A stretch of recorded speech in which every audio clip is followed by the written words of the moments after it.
Vamos a terminar de ver las HCTs que habíamos iniciado en la práctica pasada. ¿Sale? Vamos a comenzar a ver trombosis coronaria. Esta es una, pues es importante porque es muy frecuente encontrarla, ¿sale? Entonces tenemos que la cardiopatía isquémica es un trastorno donde parte del miocardio, pues bueno, va a recibir una cantidad insuficiente de sangre y oxígeno, ¿sale? La causa más común de esto, pues va a ser un ataque aterosclerótico. Vamos a ver a continuación que hay una clasificación para el tipo de infarto que puede presentar el paciente y bueno, una de las causas va a ser un ataque esclerótico, ¿sale? Que se desprende parte de la placa y bueno, eso nos va a obstruir alguna arteria. El término de infarto de miocardio se debe usar cuando hay un daño miocárdico con evidencia clínica de isquemia, ¿sale?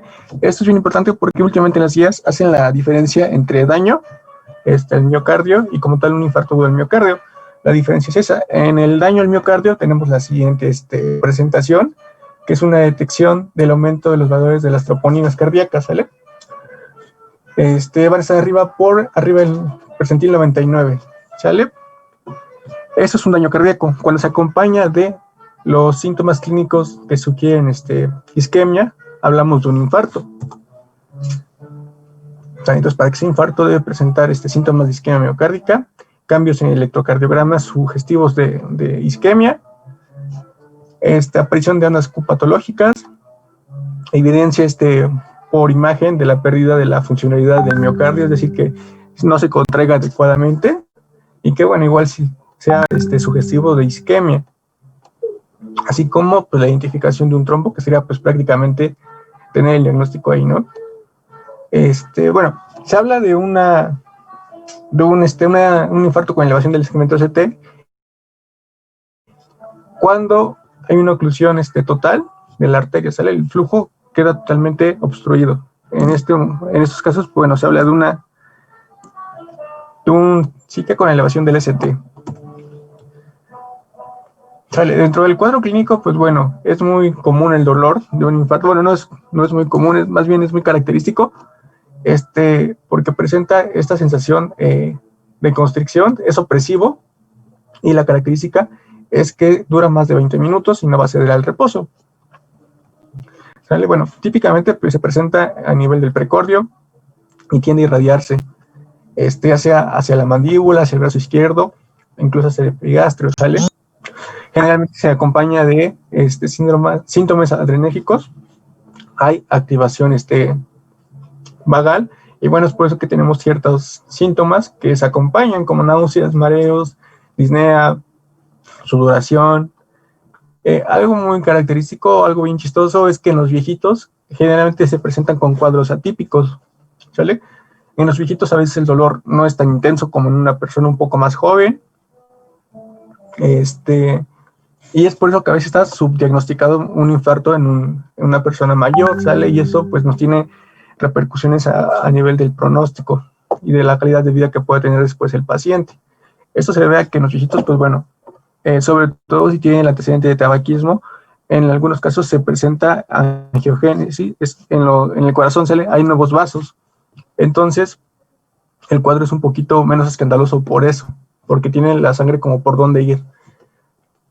Es por eso que se llegan a presentar con un cuadro atípico estos pacientes. Bueno, pasando como tal a la clasificación, tenemos 5 tipos. Aquí, bueno, lo importante es que sepan que dentro del tipo 1 y el tipo 2, específicamente, bueno, el tipo 1 es el que yo les mencionaba, donde va a haber desprendimiento de una placa aterosclerótica, ¿sale? Va a ser el más común. Se desprende esta placa y bueno, esta es la que nos va a generar la obstrucción del flujo sanguíneo. En el tipo 2 hay un desequilibrio entre las demandas de oxígeno del miocardio y las ofertas, ¿sale? La cantidad de oxígeno disponible y la demanda. Cuando no se cumplen estas, pues bueno, nos genera la isquemia. ¿En qué situaciones? Por ejemplo, un espasmo de las coronarias, en anemia, ¿sale? Son estas como las situaciones donde se puede presentar. El tipo 3 generalmente se asocia a una muerte cardíaca súbita, ¿sale? El tipo 4, de aquí en adelante son, el 4 y el 5 son debido a procedimientos, ¿sale? Ya no son como tal por algo, pues por alguna enfermedad, ¿no? Es más bien por un procedimiento secundario A. En el tipo 4 tenemos el 4 tenemos dos tipos, el A y el B. El A se asocia a una intervención percutánea y el B posterior a una colocación de un stent. El 5, pues bueno, a un proceso quirúrgico, ¿sale? Por bypass. Algo bien importante dentro de esta T es establecer un diagnóstico temprano, ¿sale? De manera sencilla y algo que pues, estaría como a la mano y sería rápido hacer, pues sería un electrocardiograma en cuanto llegue el paciente, ¿sale? Otros datos que nos pueden ayudar a confirmar el diagnóstico pueden ser los marcadores y, bueno, la arteriografía, que sería como tal el diagnóstico definitivo que tendríamos, ver el trombo o ver que una arteria está ocluida y, bueno, ahí tendríamos el diagnóstico confirmatorio. Pero pues sí, dentro de las cosas sencillas que podemos hacer, bueno, digamos sencillas, que están al alcance, pues es un electrocardiograma que sería lo más rápido. ¿Sale? Se dice que se debe ubicar el punto J y encontrar una elevación del ST arriba de 1 milímetro. ¿Sale? Recuerden que todas las medidas que son verticales hacen referencia al voltaje, es decir, 0.1 milivoltios. Basándose en el J, y esto debe estar en 2 derivaciones continuas. Ahorita vamos a ver qué son 2 derivaciones continuas. ¿Sale? Entonces, mira, aquí hay unos datos que sugieren infarto agudo del miocardio con elevación del ST, son más específicos, aquí están en esta tablita. De manera sencilla, miren, en las precordiales vamos a tomar B2 y B3. En mujeres, para que digamos que hay una elevación del CT, un síndrome coronario agudo con elevación del CT debe ser mayor a 0.5 milivoltios, ¿sale? Es decir, cuadrito y medio de los chiquitos. En hombres mayores de 40 años, pues bueno, de 0.2, menores de 40 años de 0.25, un poquito más alto. De ahí en fuera, esto es en B2 y en B3, ¿sale? Las precordiales. De ahí en fuera, las demás, si están elevadas por arriba de 0.1 milivolts, decimos que hay elevación del ST, ¿sale? En el resto de las derivaciones. ¿Qué otros datos se pueden presentar en un infarto? Pues bueno, bloqueo de rama izquierda y también bloqueo de rama derecha. Cuando se presenta bloqueo de rama derecha, pues asocia a un mal pronóstico. ¿Qué otros datos? Pues bueno, aparición de AQ patológica igual en derivaciones continuas. Ahora bien, ¿qué es lo que son derivaciones continuas? Miren, aquí podemos ver lo que habíamos visto al principio cuando vimos el electrocardiograma y vimos la parte de infarto. Hay derivaciones, recuerden que el corazón y el electrocardiograma son como, el electrocardiograma es como una cámara, ¿sale? Ver distintas partes del corazón según la posición donde estemos parados, es decir, según los electrodos desde donde estamos viendo la actividad eléctrica del corazón. Por ejemplo, decimos que serían derivaciones continuas de la cara inferior cuando están en D2, D3 y en ABF las alteraciones que vimos anteriormente, estas, ¿sale? Este segmento CT elevado en derivaciones continuas hace referencia a esto, ¿sale?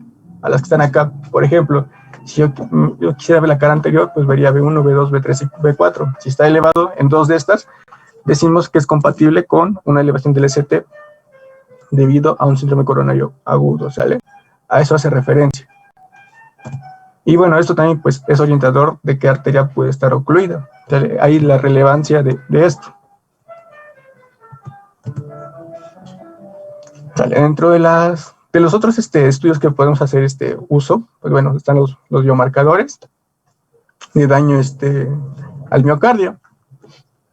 Los más específicos para esto serían las troponinas, ¿sale? Esta es la detección, la elevación ocurre de las 3 a 4 horas, y bueno, en el caso de la troponina I, dura hasta 10 días, y de la troponina T dura hasta 2 semanas.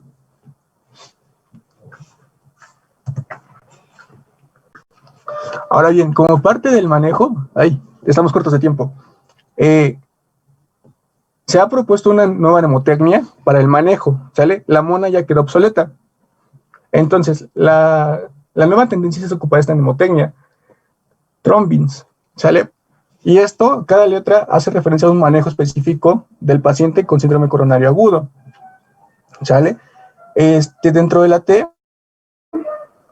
hace referencia a las timapiridinas, específicamente el clopidogrel, ¿sale? Es el que se va a ocupar en el manejo de estos pacientes. Y aquí les puse esa tabla, me parece que está muy bien, porque viene por qué es importante o por qué ha sustituido este manejo a la mona y el peso que tienen los estudios que se han hecho. ¿Sale? Por ejemplo, en el caso del clopidogrel, se asocia en un 10 a 20%, reduce los efectos, bueno, la incidencia de un efecto cardíaco, de un síndrome coronario agudo, posterior al que ya tuvimos. La H hace referencia a la heparina. Esto igual, aquí da su importancia. Ha mostrado una reducción del 50% en infartos posteriores a 2 semanas, tuvimos el evento, y reduce en 50% la incidencia de un nuevo infarto en 2 semanas. En el caso de la R, bueno, hace referencia al sistema renina-angiotensina y aldosterona. ¿Alguien sabe por qué se deberían ocupar estos fármacos en un paciente que ha tenido un infarto?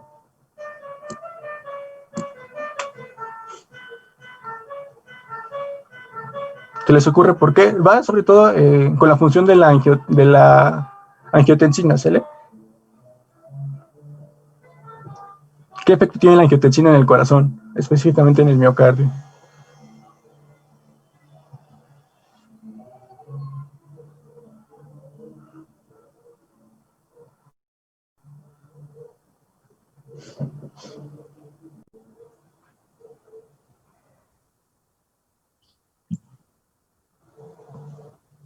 Ajá, pero ¿qué hace?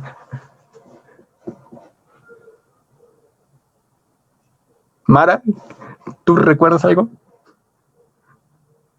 No estoy muy segura, pero ¿no es contracción? ¿O al revés?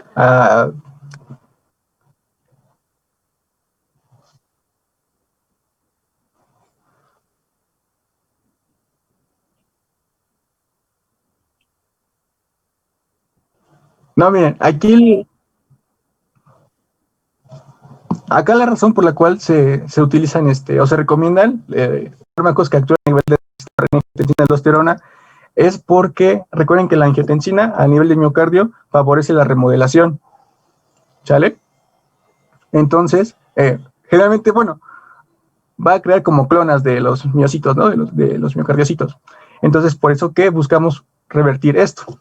Es por eso que se prescriben en este nuevo manejo de trombitis. Ahora bien, el oxígeno, pues bueno, va a estar indicado, pero ¿saben en qué situaciones específicamente? Porque igual administrar oxígeno, además cuando el paciente no necesita, pues es contraproducente. ¿Saben qué situaciones son específicas para administrar oxígeno? ¿No lo han visto con la doctora esto? ¿No? Bueno, les voy a decir porque ya estamos cortos de tiempo. ¿En qué situaciones se administra oxígeno? Cuando la saturación es menor al 90%, ¿sale? Específicamente, ahí. O con una presión parcial de oxígeno menor a 60.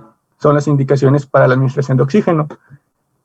La morfina, pues bueno, va a ser el medicamento de elección para el dolor. Recuerden, estos pacientes, pues el dolor es muy intenso. No me ha dado un infarto, pero he leído que es muy intenso, ¿no? Entonces, es el medicamento de elección.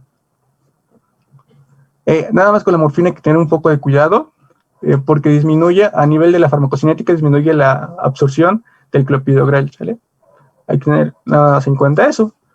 Betabloqueadores, ¿alguien sabe por qué se prescriben betabloqueadores en pacientes que acaban de tener un infarto?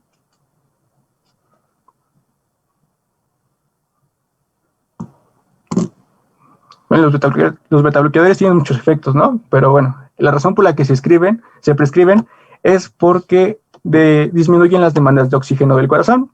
Tenemos un corazoncito que se acaba de infartar. Es como con ustedes cuando van al gimnasio, ¿no? Acaban de hacer mucho esfuerzo y generalmente terminan cesando. Hacen esto. El corazón en un infarto sufre un sobreesfuerzo, necesita mayor oxígeno, y es precisamente por eso que ocurre la isquemia, ¿no? Debido a la falta de oxígeno. Entonces, los betabloqueadores reducen las demandas de oxígeno del corazón, ¿sale? Como que lo ponen en modo hibernación, y de esta manera es el efecto por el cual se les prescribe. Además que tienen cierta acción similar a la angiotensina, disminuyen el remodelado, ¿sale? La intervención, pues bueno, va a hacer referencia a esto. tenemos 3 escenarios posibles. Por ejemplo, el primero es donde el paciente se nos infarta, no sé, los tacos de carnitas que estaban en la escuela, o qué sé yo, en su casa. Otro escenario donde el paciente se infarta en una unidad médica, pero sin acceso a una intervención percutánea, coronaria percutánea, ¿sale? Esa es la ICP. El otro escenario es donde el paciente se infarta en un centro con atención, con intervención percutánea coronaria percutánea, ¿sale? Con acceso a esta intervención. Entonces, en el primer escenario donde el paciente se infarta en la calle, por así decirlo, lo ideal es que en menos de 10 minutos se le practique un electrocardiograma. Esto pues no va a pasar, obviamente. Aquí en México pues va a tardar un buen en llegar la ambulancia. Lo ideal sería eso, ¿no? ¿Esto con qué objetivo? Recuerden que en estos pacientes, como están tapados, hay que destaparlos. Ese es básicamente el fundamento del tratamiento. Entonces, la idea es que esta intervención, coronaria percutánea, ocurra en este escenario lo más antes posible, ¿sale? En caso de que el tiempo pues sea menor a 120 minutos y se pueda trasladar, pues bueno, se traslada a una unidad que pueda hacer este tipo de servicio, ¿sale? Se hace la reperfusión. En caso de que no se tenga acceso a esta unidad en un tiempo menor a 120 minutos, pues bueno, se le tendrá que aplicar una fibrinólisis, es una de las indicaciones, ¿sale? Y posteriormente, en las siguientes 24 horas, ahora sí se tiene que pasar a que se le haga la intervención, ¿sale? ¿En qué caso sería más urgente hacer la intervención? Donde a pesar de aplicar la fibrinólisis, el paciente sigue inestable hemodinámicamente o sigue con mucho dolor, ¿sale? Porque quiere decir que el paciente no se ha destapado del todo. Situaciones de inestabilidad hemodinámica, donde está hipotenso, muestra de datos de bajo gasto cardíaco, ¿sale? El segundo escenario, donde tenemos un centro médico que lo atiende, pero que no tiene acceso a la unidad para hacer una intervención coronaria percutánea, pues bueno, se debe trasladar a una que sí lo tenga y el manejo es el mismo. Dependiendo del tiempo, si está al alcance menos de 120 minutos, pues bueno, se lleva. Si está más lejos, se le aplica la fibrinólisis. En el caso en donde se tenga todo, o sea, como le vaya bien el paciente y el centro donde le dio el infarto tenga acceso a una intervención coronaria percutánea, pues bueno, se hace el diagnóstico lo más temprano posible, menos de 10 minutos, y antes de la hora el paciente ya debe estar entrando para que se haga la reperfusión. En caso regresando a la neumotecnia, la N pues hace referencia a la nitroglicerina. Recuerden que tiene efectos vasodilatadores. Nada más tener cuidado en infartos de la cara inferior, está contraindicada la nitroglicerina porque al producir una vasodilatación, recuerden que si es muy excesiva, igual reduce la cantidad la presión con la cual es perfundido el miocardio. Entonces nos puede generar una parada cardíaca porque recuerden que en la cara inferior estas arterias van a irrigar a los nodos, ¿sale? Las estatinas, pues bueno, son parte del manejo, sí. Como lo más común son eventos escleróticos, arterioscleróticos, pues bueno, es por eso que está acá, y salicilatos como la aspirina. Acá, bueno, se me olvidó decirles las indicaciones y contraindicaciones de la fibrinólisis. Las pueden checar bien en el manual. Estos me los voy a saltar porque no tenemos mucho tiempo ya. Acá igual les puse un video de más o menos cómo se hacía la reperfusión. Se los subo a la presentación y lo ven después, porque si no, no me va a dar tiempo y claro, me va a colgar.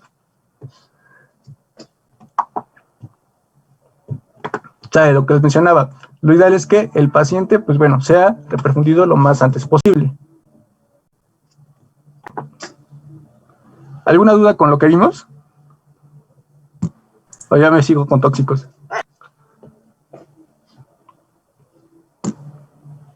¿No? Bueno.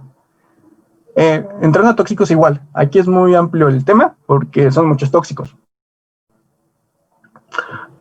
Aquí lo importante es orientar la historia clínica, el interrogatorio con el un paciente, saber en qué contexto fue encontrado el paciente, si había una botellita de fármacos tirados a un lado de él, si estaba en una fiesta, todo eso, toda la información que puedan sacar es de suma importancia para saber cómo tratar al paciente. O sea, lo importante en estos casos es primero estabilizarlo en sus signos vitales y ya después darle el manejo adecuado según el tóxico que que haya ingerido el paciente.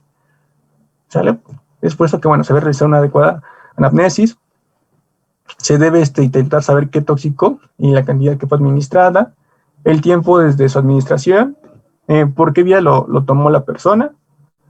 Antecedentes psiquiátricos, generalmente cuando tienen pacientes pues, que ingieren tóxicos es porque intentaban suicidarse o algo así, ¿no? Estaban bien deprimidos y ya no encontraban salida a sus problemas y se tomaban cualquier cosa, ¿no?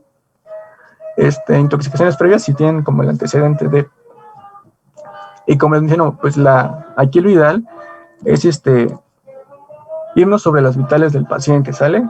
Hacer una valoración del ABCDE, pues de la vía aérea, ¿sale? Hacer un adecuado registro de la vía aérea, un control cervical adecuado.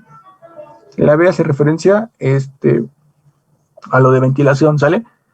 Establece la frecuencia respiratoria del paciente, saturación de oxígeno, relacionados a eso, ¿sale? C, relacionado a lo cardíaco, todo lo del corazoncito, pulso, llenado capilar, color y temperatura de la piel, si hay hemorragias.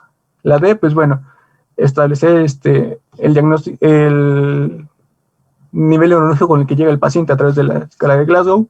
Y la E, pues bueno, la exposición de otras zonas, si el paciente se expuso a hipotermia, si tiene traumatismos, etcétera, ¿sale?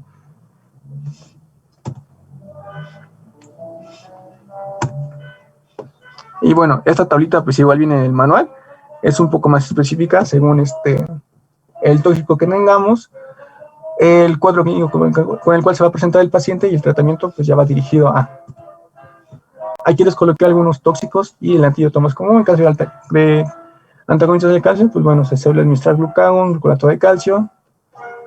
En caso de dioxina, pues bueno, anticuerpos antidigitálicos, órganos fosforados, atropina, benzodiazepinas, flumanesil, opiáceos, naloxona, monóxido de carbono, pues oxígeno. Y ya, sería todo por mi parte.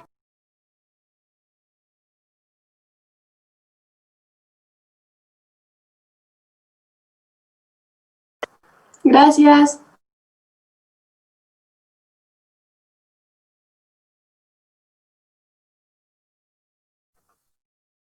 Espera, ¿puedes dejar de proyectar, Vic, por favor?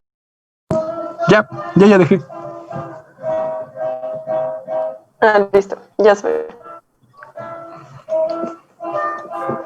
Ahora vamos a hablar un poquito de taponamiento cardíaco. Igual lo vamos a ver muy por encima porque pues son temas largos que no se pueden ver realmente en una hora todos. De hecho, debería ser más de una hora por cada uno.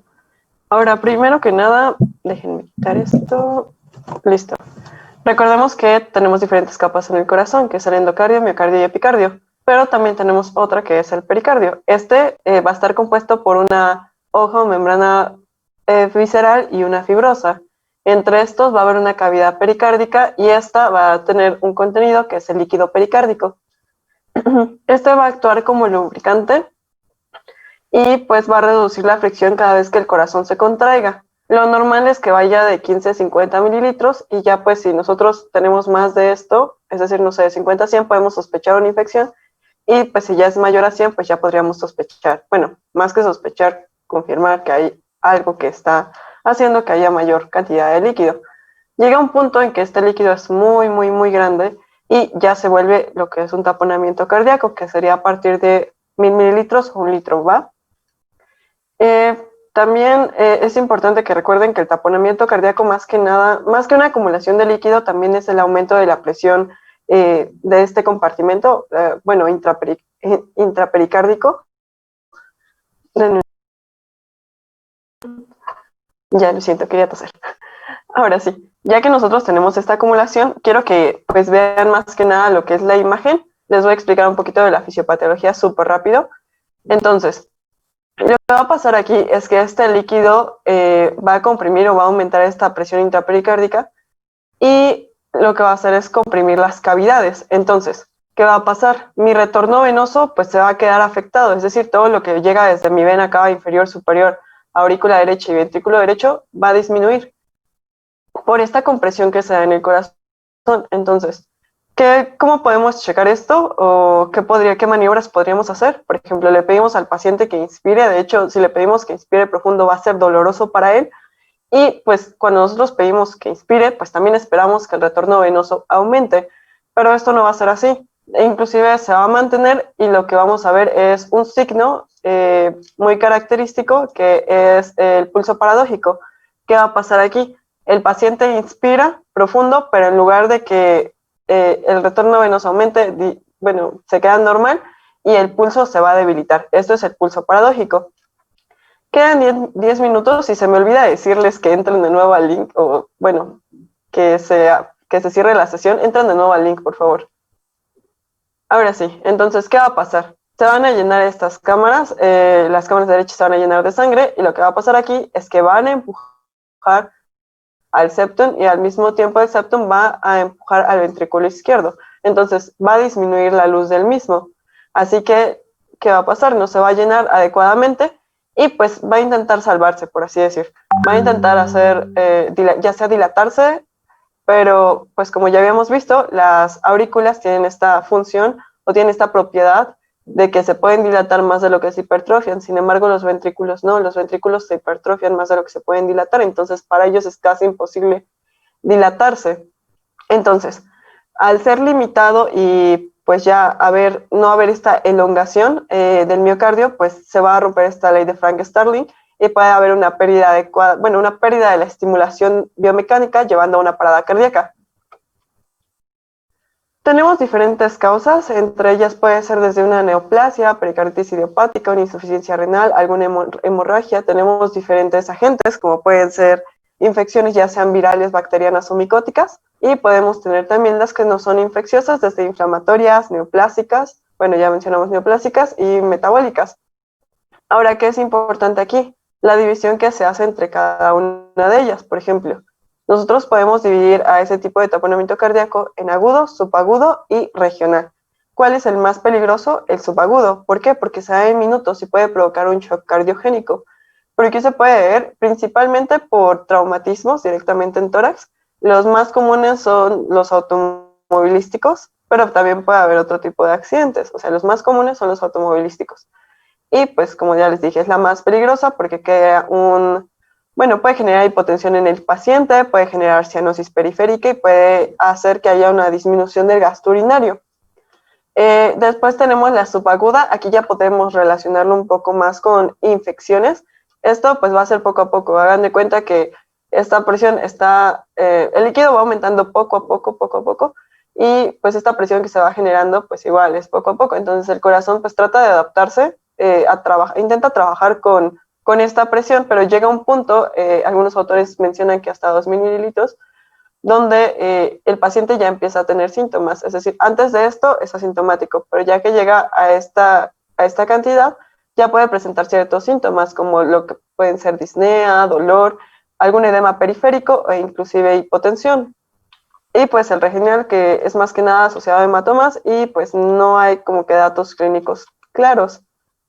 ¿Cómo lo podemos diagnosticar? Primero que nada, vámonos a la tercera, que es la triada de Beck. Aquí vamos a ver lo que son la hipotensión, los ruidos cardíacos apagados, velados, disminuidos, como quieran llamarlo, y la distensión de las venas yugulares del cuello. Esto también se le llama signo de Kussmaul. Ahora bien, ¿qué va a pasar aquí? Hay acumulación de líquido pericárdico, esto aumenta la presión intrapericárdica, dificulta el llenado de las cavidades cardíacas y, por tanto, se disminuye el gasto cardíaco. De nuevo, ¿cuáles son los signos característicos? La triada de Beck: hipotensión, ruidos cardíacos amortiguados, velados o apagados, es lo mismo, y pues la ingurgitación yugular o signo de Kussmaul, que es lo mismo. También vamos a encontrar algo en el electrocardiograma que ya lo acaban de leer, pero ¿qué es lo que encontramos en el electrocardiograma y por qué se llama así? ¿Alguien me podría decir?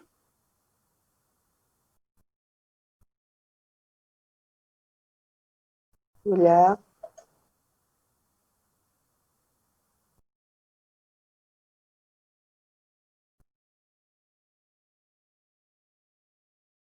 ¿Alguien sabe cómo se llama esto? Vean sus QRS, ¿qué está pasando aquí?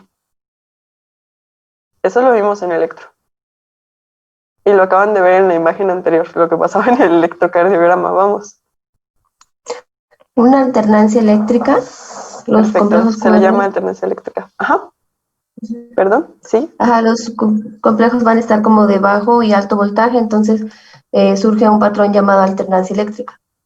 Perfecto, es muy característico de esta patología, es la alternancia eléctrica, como dijo su compañera. Los QRS deberían estar al mismo voltaje todos, pero vean esto, uno disminuye, otro aumenta, disminuye, aumenta. Esto es muy característico. Entonces, pues, ¿qué verían en la radiografía? Esto también ya lo vimos. Es una cardiomegalia, ¿no? Ok, La aparte de eso, silueta ¿qué signo? cardíaca. Ujú. ¿Qué signo estamos viendo? Muy bien. De la ¿Vemos una garrafa. cardiomegalia? Perfecto. Vemos el signo de la garrafa o signo del matraz. Y pues ya vemos que cuando es el derrame muy, muy importante. ¿Qué es lo que podemos ver en el ecocardiograma? Más que nada, si hay algún colapso de alguna estructura del corazón, sobre todo de las derechas. Y pues el tratamiento es la pericardiocentesis. Existen, bueno, diferentes, pero en este caso les voy a hablar de la subsifoidea. ¿Qué vamos a utilizar aquí? Vamos a utilizar una aguja calibre de 16 a 18 con un bisel corto. Sobre todo se menciona que debemos guiarnos ya sea con un ecocardiograma o con un electrocardiograma para introducir lo que es la aguja para ver si provocamos un daño o no en el tejido cardíaco. Entonces, bueno, en el músculo cardíaco, perdón. Entonces, se introduce por debajo y a la izquierda 2 centímetros más o menos de la sifoides y pues se va a dar la dirección medioclavicular con un ángulo de 45 grados con respecto a la pared abdominal. Y pues ya se va guiando y se extrae el líquido. Igual, tengan cuidado de no extraerlo tan rápido, porque por ejemplo, si fue agudo o si fue crónico, pues igual el corazón ya estuvo acostumbrado, entonces si ustedes lo sacan muy rápido, por así decir, podrían provocar otro tipo de patología en el paciente. Y ya viene el examen. ¿Tienen alguna duda, perdón? Yo, doctora, ¿podría repetir los signos característicos? ¿De qué? ¿De radiografía, de electro, o la tríada de Beck? Electro. Ok. En electro vamos a ver sobre todo lo que es la alternancia eléctrica. Lo que va a pasar es que el voltaje de nuestros complejos QRS va a disminuir y va a aumentar. O sea, se supone que debería ser, bueno, no se supone, es constante el QRS.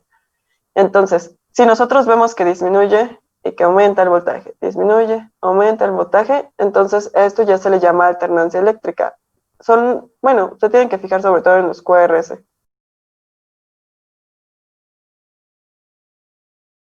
¿Sí está bien? Sí, gracias.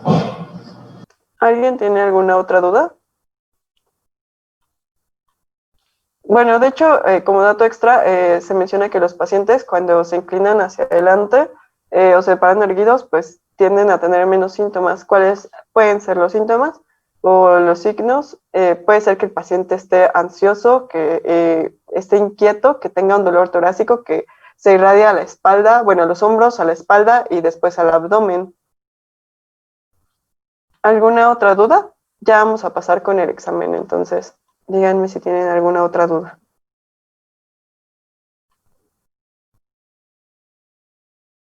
¿No? Bueno, pasamos con el examen. Ale, ¿estás ahí? Entramos a otra sesión, ¿no? ¿Te queda un minuto? Ay, sí, cierto. Gracias, siempre se me olvida. Por eso siempre les digo antes, gracias. Bueno, inicia entra. otra sesión. Va, porfa. Entren al mismo link.